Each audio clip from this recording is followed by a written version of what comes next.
दोस्तों स्वागत है आपका आज के इस वीडियो में जिसमें हम डिस्कस करने वाले हैं श्रृंगार हाउस ऑफ मंगलसूत्र आईपीओ के बारे में। कंपनी क्या कहती है, कंपनी रिवेन्यू कैसे अर्न करती है, क्या डेट्स हैं और क्या चीज़ें हैं, सब कुछ। तो चलिए शुरू करते हैं।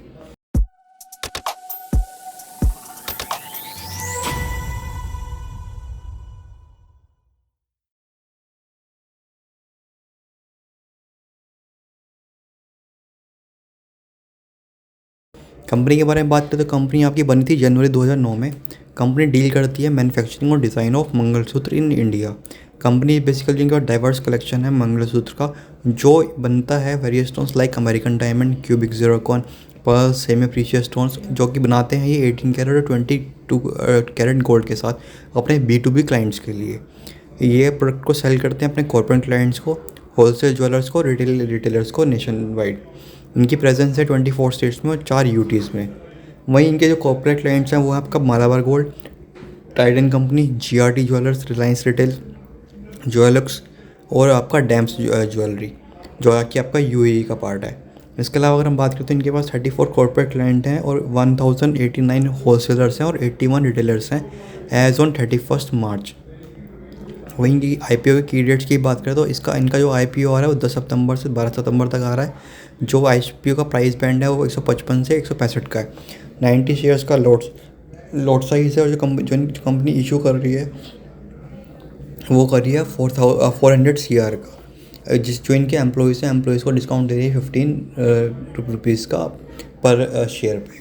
तो इनकी जो मेन डेट पे आते हैं, IPO ओपन हो रहा है 10 सितंबर को, क्लोज हो रहा है 12 सितंबर। टेंटेटिव अलॉटमेंट डेट है आपकी 15 सितंबर। इनिशिएशन और रिफंड और क्रेडिट ऑफ डीमेट अकाउंट की जो डेट है वो है 16 सितंबर की। टेंटेटिव लिस्टिंग डेट है 17 सितंबर की। जो कट ऑफ टाइमिंग है UPI का वो है आपका 5 बजे 12 सितंबर तक का।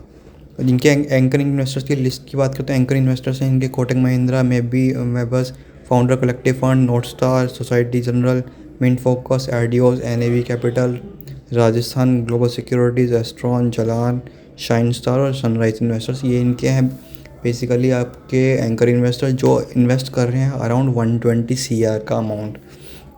वही इनके फाइनेंशियल्स की बात करें तो कंपनी का फाइनेंशियल्स में इनकम पे जाते हैं। इनकम इनकी है 951 CR 2023 में, जो कि इंक्रीज़ होकर हो गई थी 1102 CR 2024 में, और 2025 में इनकी हो गई थी 1430 CR का रिवेन्यू।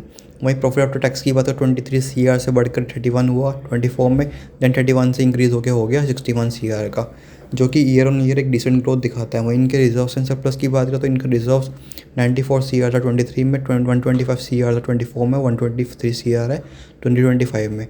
कंपनी के पास बोरोइंग आपके 93 CR 23 में, 110 CR आपके 2024 में और 123 CR आपकी 2025 में। तो बेसिकली रिजर्व्स और बोरोइंग फाइनल 2025 में बराबर ही है, जो कि इतना इशूज़ क्रिएट नहीं करती।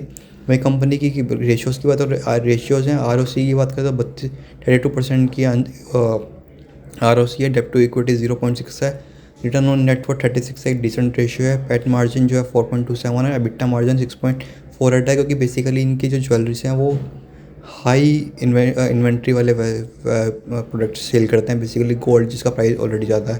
प्राइस की बात और पी प्राइस टू बिक रेशियो इनका 5.93 आ रहा है। वहीं अगर हम प्री और पोस्ट IPO के अर्निंग पर शेयर दें तो 8.47 प्री IPO है, पोस्ट IPO एक्सपेक्टेड आ रही है 6.34 की। वहीं PE की बात करें तो 19.47, जब पोस्ट IPO 26 की PE आ रही है। वहीं कंपनी की स्ट्रेंथ की बात करें तो कंपनी की स्ट्रेंथ है इस्टेब्लिश क्लाइंट बेस और long term standing relationship with the clients, जो कि एक काफ़ी अच्छा पॉइंट माना जाता है। नेक्स्ट है कि design innovation and diversifying product portfolio. तो कंपनी डिज़ाइन तो इनोवेट कर ही रही है और साथ में प्रोडक्ट भी डाइवर्सीफाई कर रही है। इसके अलावा इनकी इंटीग्रेटेड मैन्युफैक्चरिंग फैसिलिटी है जहाँ से ये सारे के सारे प्रोडक्ट्स डिलीवर करते हैं। इसके अलावा quality assurance and quality control of mangalsutra, तो इनकी जो क्वालिटी है वो काफ़ी ऑथेंटिक है। तो कंटिन्यूसली इम्प्रूविंग इन जो, और साथ ही साथ जो इनका फाइनेंशियल्स हैं वो भी आप देखा ही आपने कि कंटिन्यूसली इम्प्रूव कर रहे हैं। साथ ही साथ जो इनके प्रमोटर्स हैं वो काफ़ी एक्सपीरियंस है और प्रोफेशनल टीम है।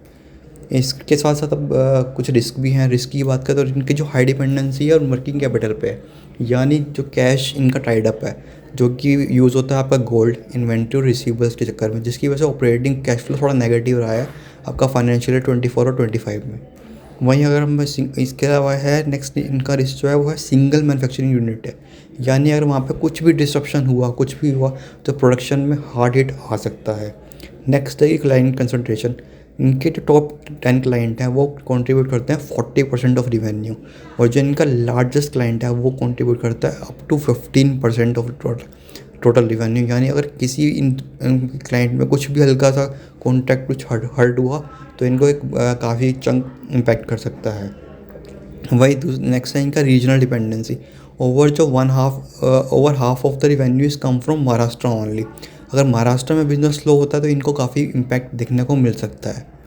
वहीं अगर हम बात करें वैल्यूएशन की तो एट 26 पी और 6 क्या प्राइस बुक टू रेशो, ये प्राइस जो है इसका आरबीजेड से 30, आरबीजेड जो कि 13 की पी पे है उससे कॉम्पिटिटिव ज़्यादा है। वहीं अगर हम बात करें तो स्काई गोल्ड के शेयर, तो स्काई गोल्ड के जो पी है वो 29 के आसपास की है, तो स्काई गोल्ड से बेटर है। तो बेसिकली एक नीच कैटेगरी आप देखोगे तो आप देख सकते हो कि आपको पैसा कहाँ इन्वेस्ट करना है। वहीं अगर हम बात करने हैं कि फाइनल वर्डिक्ट करना क्या है, देखो आईपीओ जो है वो बेस्ट पार्ट ये है कि आईपीओ जो है फुली फ्रेश इशू है।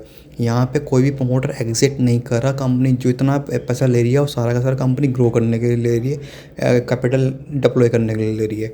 इसके अलावा जो ब्रोकरेजर्स हैं जैसे कि आपका कैनरा बैंक सिक्योरिटी या आनंद राठी, इन्होंने बोला है कि ये सब्सक्राइब करना चाहिए लॉन्ग टर्म्स के लिए। वहीं इसमें लेकिन जो रिस्क फैक्टर है वो वही है कि इनके पास वर्किंग कैपिटल प्रेशर है, रीजनल कंस्ट्रेन है और हैवी वैल्यूएशन है, वैल्यूएशन बहुत ज़्यादा है। But if you are a patient investor तो येस आपको अप्लाई करना चाहिए। But if you prefer comfortable and short term safety तो मेरे हिसाब से आपको वेट एंड वॉच, क्योंकि इसका जीएमपी भी ज़्यादा अभी नहीं जा रहा है, क्योंकि अगर जीएमपी की बात करें तो ऑलमोस्ट 18% के आसपास इसका जीएमपी जा रहा है। तो आशा करता हूँ ये वीडियो आपको पसंद आया होगा। जुड़े रहिए हमारे साथ अगली वीडियो के लिए, तब तक के लिए धन्यवाद।